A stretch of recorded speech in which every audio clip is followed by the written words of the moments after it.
नवनिर्वाचित राष्ट्रपति और निवर्तमान राष्ट्रपति यहां राष्ट्रपति भवन से प्रस्थान करेंगे और उसके बाद संसद भवन के केंद्रीय कक्ष में देश के मुख्य न्यायाधीश जस्टिस एन.वी. रमन्ना नवनिर्वाचित राष्ट्रपति को शपथ दिलवाएंगे। शपथ ग्रहण के बाद 21 तोपों की सलामी दी जाएगी और फिर नए राष्ट्रपति का संसद के केंद्रीय कक्ष में संबोधन होगा। ये प्रांगण भव्य शानदार प्रांगण, जिसकी 31 सीढ़ियां और उसके बाद ये यहां पर सभी तैयारियां पूरी। राष्ट्रपति अंगरक्षक जिनका नेतृत्व संभाला है कर्नल अनूप तिवारी ने।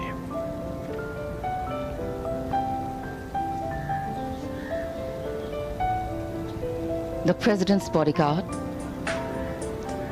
ready, awaiting the arrival at this majestic forecourt of Rashtrapati Bhavan of the President and the President-elect. Srimati Draupadi Murmu's coming into Rashtrapati Bhavan as India's 15th President will strengthen the grassroots connect of the country's highest office with those who give democracy its strength, India's people, in not only big towns and cities, but in villages and far-flung areas that are seldom heard of, seen or even thought of, but hold us together as a nation, silently, strictly, and with muted expectations. There are countless stories there of humble beginnings and humble ends, but all teaching us that value of endurance, tolerance, toil, and pragmatism. And one such story today, one with humble beginnings as a village headman's daughter and granddaughter, moving on to head the largest democracy in the world as its constitutional head. Her story, of course, is inspiring, but the Santhal tribe she hails from has a long history of fighting the British, fighting injustice and fighting with honor. Patriotism runs in their blood and they epitomize the line, if you believe in something, then fight for it. Simple things make strong statements. Santhal आदिवासी, संथाल जिन्हें कहा जाता है शांत व्यक्ति, ऐसे हैं ये संथाल आदिवासी और उसी समुदाय से हैं हमारे देश की नवनिर्वाचित राष्ट्रपति श्रीमती द्रौपदी मुर्मू। ये विशाल और भव्य राष्ट्रपति भवन, उसके सामने रायसीना पहाड़ी से नीचे की ओर Vijay Chowk, north block, south block, वास्तुकला का एक शानदार नमूना। विजय चौक से भव्य राष्ट्रपति भवन, जिसके एक ओर नॉर्थ ब्लॉक और दूसरी तरफ साउथ ब्लॉक। और ये दृश्य खास मौकों पर हम सब देखते हैं। आज ऐसा ही विशेष अवसर है और यहाँ निवर्तमान राष्ट्रपति के साथ नवनिर्वाचित राष्ट्रपति श्रीमती द्रौपदी मुर्मू अब कुछ ही समय में यहाँ से राष्ट्रपति भवन के प्रांगण की ओर अग्रसर हैं। वहां से वो प्रस्थान करेंगी माननीय राष्ट्रपति जी की साथ संसद के केंद्रीय कक्ष की ओर। Specially placed cameras giving you an inside view of the galleries of Rashtrapati Bhavan. Interesting to know that there are 2.5 kilometers of corridors in Rashtrapati Bhavan. सामने पलम।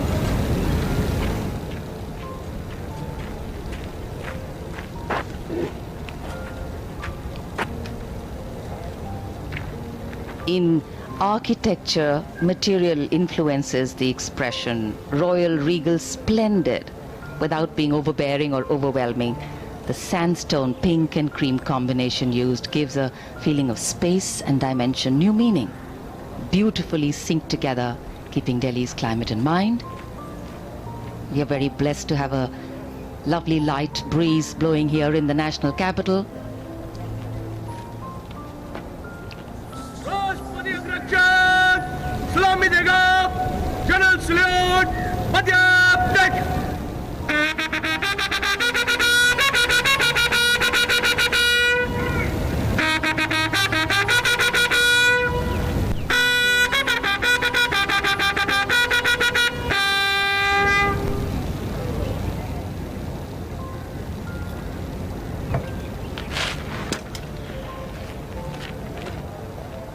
प्रांगण में समारोहिक और औपचारिक गतिविधियां जारी हैं। राष्ट्रपति भवन का प्रांगण,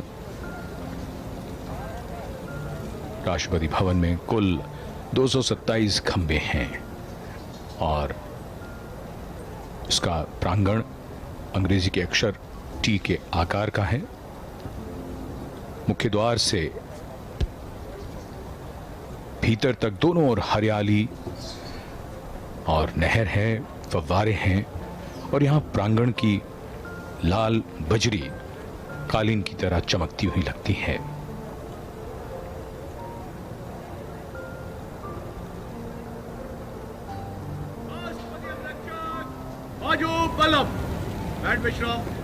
प्रांगण के ठीक सामने जो गुंबद है वही दरबार हॉल का गुंबद, जो दूर से ही राष्ट्रपति भवन की पहचान। बलुआ पत्थर के बने खंभों के ऊपर चारों कोनों पर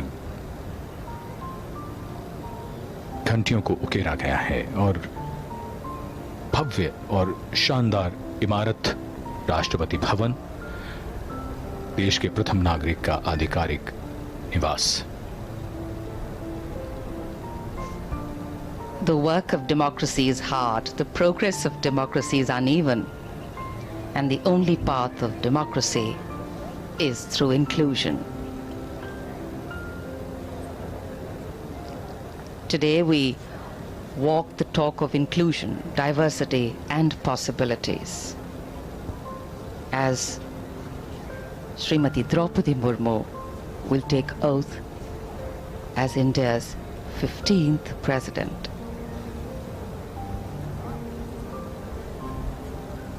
As the first tribal woman president of India, Srimati Murmu has not only made her family, her tribe or her well-wishers proud, she's ensured that every Indian's heart, irrespective of origin or background, beats to the tune of the uplifting rhythm of pride, applause and joy.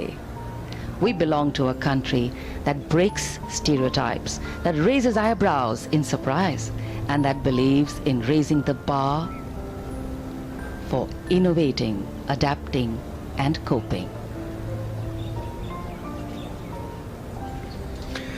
बहुत सी बातें जो लोगों को आश्चर्य में डाल सकती हैं, लोगों को अविश्वसनीय लगे, भारतीय लोकतंत्र ऐसा करता रहता है और जिसमें ताजा उदाहरण हमारे देश की नवनिर्वाचित राष्ट्रपति का है। साधारण पृष्ठभूमि से आने वाली और उसके बाद देश के सर्वोच्च संवैधानिक पद पर पहुंचकर उन्होंने करोड़ों करोड़ों मन को प्रेरित किया है और भविष्य में यह संदेश भी दिया है उन्होंने कि संघर्षों से जूझना है, लड़ना है और आगे बढ़ना है। The President's bodyguard here, their commandant, Colonel Anup Tiwari, the second in command, Lieutenant Colonel Ramakant Yadav. राष्ट्रपति अंगरक्षकों की रेजिमेंट भारतीय सेना की सबसे पुरानी रेजिमेंट है और इस रेजिमेंट की स्थापना सन 1773 में वॉरेन हेस्टिंग्स ने की थी। सबसे पहले इसे द गार्ड ऑफ मुगल्स कहा गया था, लेकिन बाद में इसे अनेक नाम दिए गए। इस रेजिमेंट का गठन एक विशिष्ट घुड़सवार यूनिट के रूप में हुआ। स्वतंत्रता के बाद कई बार राष्ट्रपति अंगरक्षक ने अनेक युद्ध में अपने युद्ध कौशल का परिचय दिया। राष्ट्रपति अंगरक्षक के सैनिक समारोहिक औपचारिकताओं में दक्ष हैं, वे प्रशिक्षित घुड़सवार और कुशल टैंक चालक भी हैं।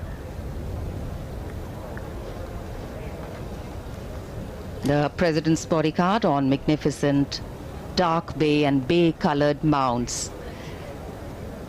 And in fact, the guards are riding steeds that are the tallest held by any mounted unit in the country, at a minimum of 15.5 hands. And these magnificent horses are very well looked after by the 44 Military Veterinary Hospital.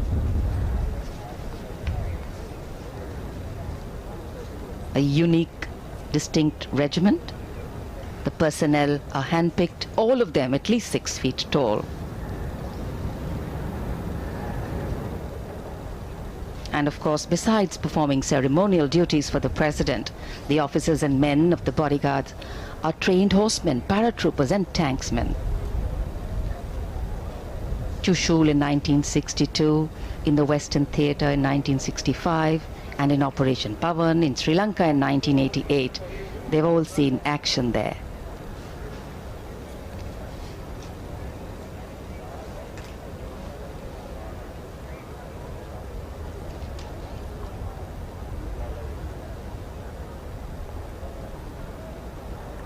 The flag fluttering high, indicating that the president is in Rashtrapati Bhavan in residence.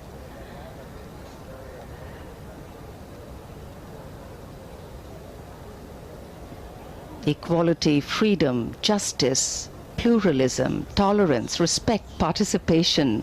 The list of values that a democracy stands for include that which has been stated by earlier generations and also those which evolve as time goes by.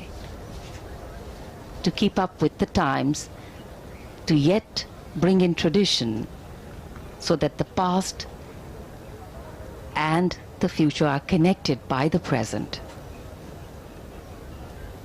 That is a legacy we leave behind.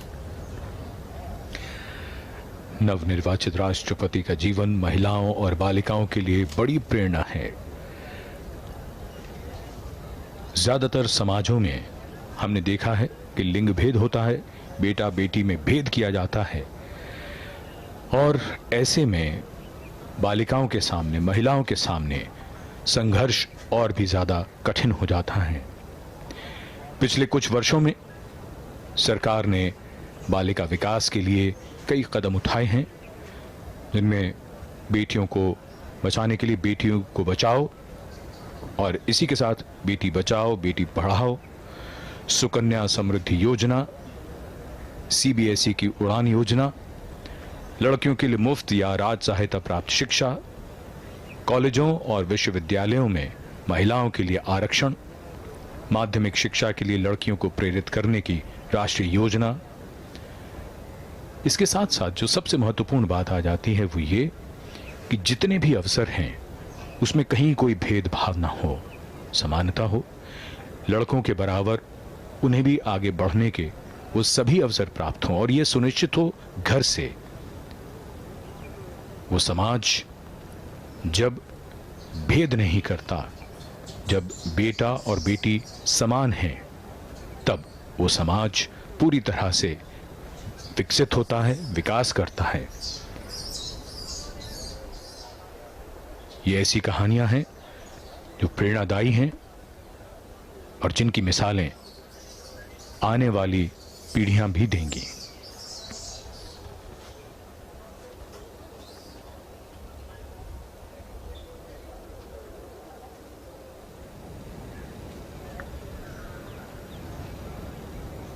In a short while from now, we shall see the arrival here at the forecourt of the President, Shri Ramnath Kovind, and the President-elect, Srimati DRAUPADI Murmu.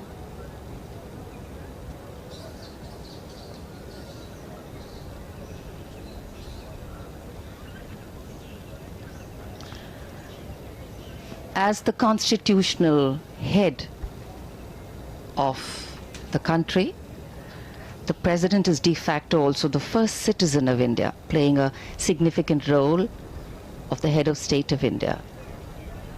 The President is also the Supreme Commander of the 3 Indian Armed Forces.